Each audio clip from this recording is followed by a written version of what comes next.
Mistérios históricos desvendados, a ciência do dilúvio. A lenda de uma inundação que afogou o mundo é uma das histórias mais antigas e poderosas da humanidade. Ela está na Bíblia, com Noé e sua arca. Está na Mesopotâmia, com o herói Utnapishtim.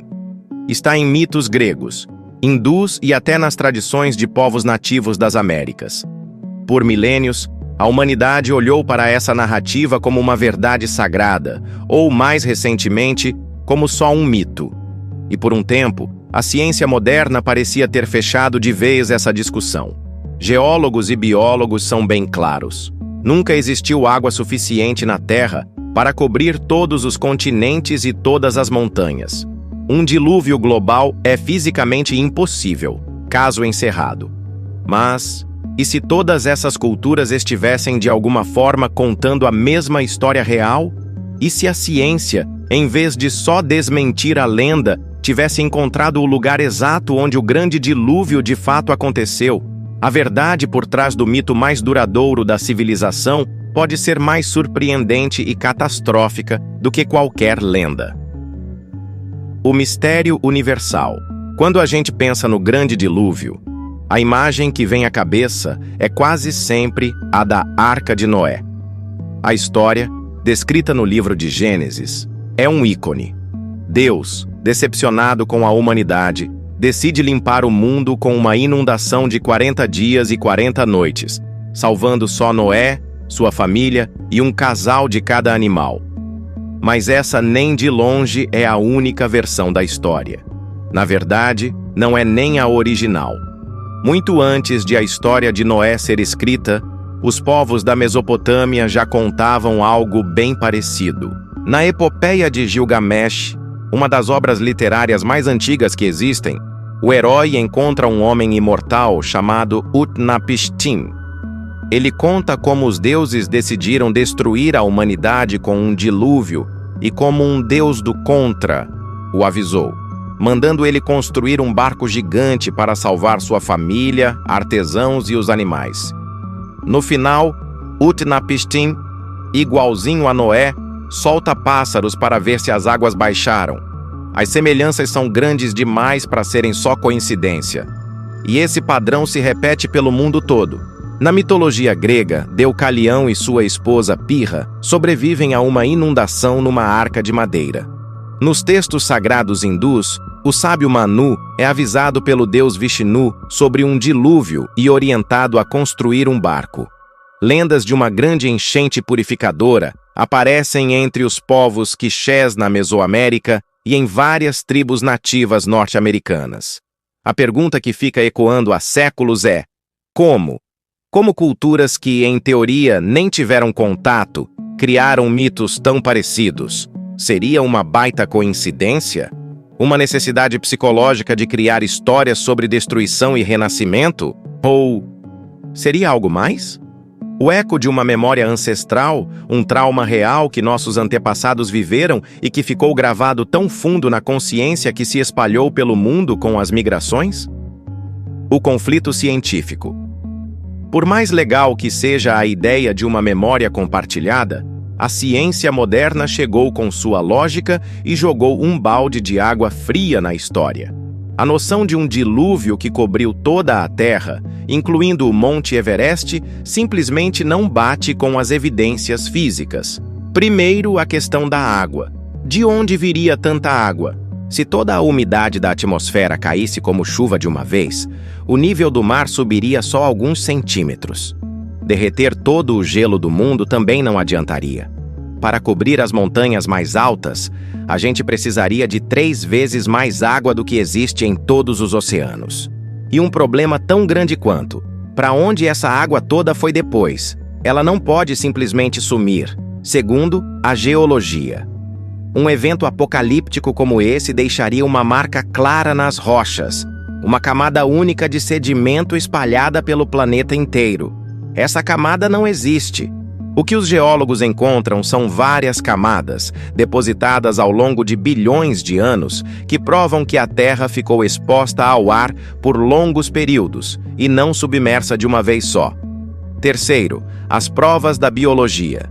Se todos os animais terrestres de hoje viessem de casais que saíram de uma arca no Oriente Médio, como explicar a distribuição das espécies? Como os cangurus foram parar na Austrália e os pinguins na Antártida sem deixar nenhum parente ou fóssil pelo caminho? A genética e os fósseis contam uma história de evolução e migração que durou milhões de anos, a partir de vários lugares diferentes.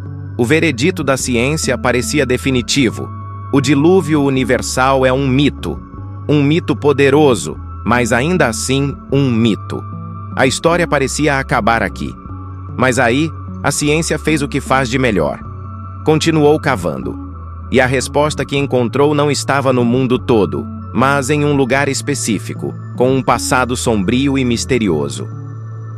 A revelação, a teoria do Mar Negro. A chave para desvendar esse mistério não veio da teologia, mas da geologia marinha. No fim dos anos 90, dois geólogos da Universidade de Colômbia, William Ryan e Walter Pittman, publicaram uma teoria que chacoalhou o mundo científico e histórico. Eles propuseram que o mito do dilúvio não era a memória de uma inundação global, mas sim de uma inundação regional real, de proporções tão apocalípticas que, para quem viveu, pareceu o fim do mundo. Para entender a teoria, a gente precisa voltar no tempo.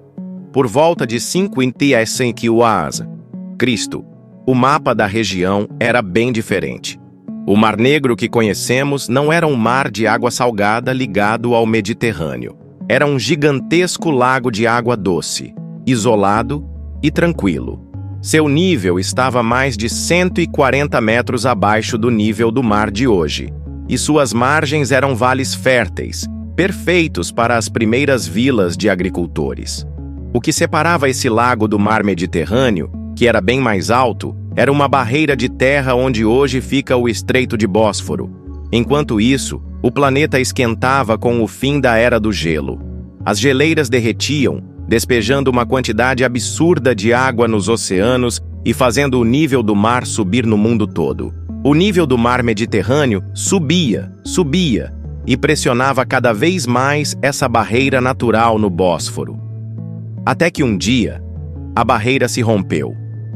Ryan e Pittman calcularam que o evento foi de uma violência inacreditável. A água salgada do Mediterrâneo começou a jorrar para dentro da bacia do Mar Negro com a força de 200 cataratas do Niágara. Uma cachoeira colossal, com um barulho que podia ser ouvido a centenas de quilômetros, despejava mais de 40 quilômetros cúbicos de água por dia. O nível do antigo lago subia mais de 15 centímetros diariamente. Para quem morava ali, não era uma enchente, era o apocalipse. O mundo deles estava sendo engolido por uma parede de água que avançava quase 2 quilômetros por dia sobre suas casas e plantações. E isso não era só especulação. Ryan e Pittman tinham provas. Com sonares, eles mapearam o fundo do Mar Negro e descobriram a antiga linha da costa, com praias e vales perfeitamente preservados a mais de 100 metros de profundidade. Eles também coletaram amostras do fundo do mar. Essas amostras mostraram uma mudança drástica. Uma camada de lodo antigo, com conchas de moluscos de água doce, foi subitamente coberta por uma camada de sedimento marinho, com espécies de água salgada. Usando datação por radiocarbono, eles descobriram quando a catástrofe aconteceu, cerca de 7.600 anos atrás. A conexão e a controvérsia. O cenário que surgiu foi o de um paraíso perdido. As terras em volta do lago eram possivelmente o lar de uma cultura próspera da Revolução Neolítica. A inundação não foi só um evento geológico, foi uma tragédia humana. Milhares de pessoas teriam sido forçadas a fugir, abandonando suas casas e terras para a fúria das águas. Esses sobreviventes, traumatizados, teriam se espalhado em todas as direções, para a Europa, Ásia e para o sul, em direção à Mesopotâmia. E para onde iam, levavam a história. A memória de como o mundo deles, o único mundo que conheciam, foi destruído por uma inundação. Passada de geração em geração, a história real de uma enchente regional gigantesca teria se transformado, sido exagerada e adaptada, dando origem a vários mitos de um dilúvio que cobriu o mundo inteiro. Claro, como toda grande teoria científica, a hipótese do dilúvio do Mar Negro não é uma unanimidade. Alguns pesquisadores, olhando dados parecidos, defendem que a inundação foi um processo mais gradual, que durou séculos, e não um evento catastrófico e repentino. Mesmo assim, a força das evidências de Ryan e Pittman faz com que a teoria deles continue sendo uma das principais candidatas para a origem real da lenda do dilúvio. No fim das contas, a jornada do mito do dilúvio nos leva de uma história sagrada a uma impossibilidade científica e, finalmente, a um evento real, talvez até mais dramático do que a gente imaginava. A ciência não destruiu o mito. Na verdade, ela pode ter achado a verdade por trás dele, mostrando que as maiores lendas da humanidade muitas vezes são ecos de traumas reais, vividos por nossos ancestrais. A história do grande dilúvio nos lembra que, às vezes, para encontrar a verdade, a gente precisa olhar para baixo, para as profundezas silenciosas onde as memórias da Terra estão guardadas. Você já conhecia a teoria do dilúvio do Mar Negro? Acha que ela pode ser a origem do mito? Qual outro mistério histórico você gostaria de ver desvendado por aqui? Deixe seu comentário, curta o vídeo se aprendeu algo novo e se inscreva para não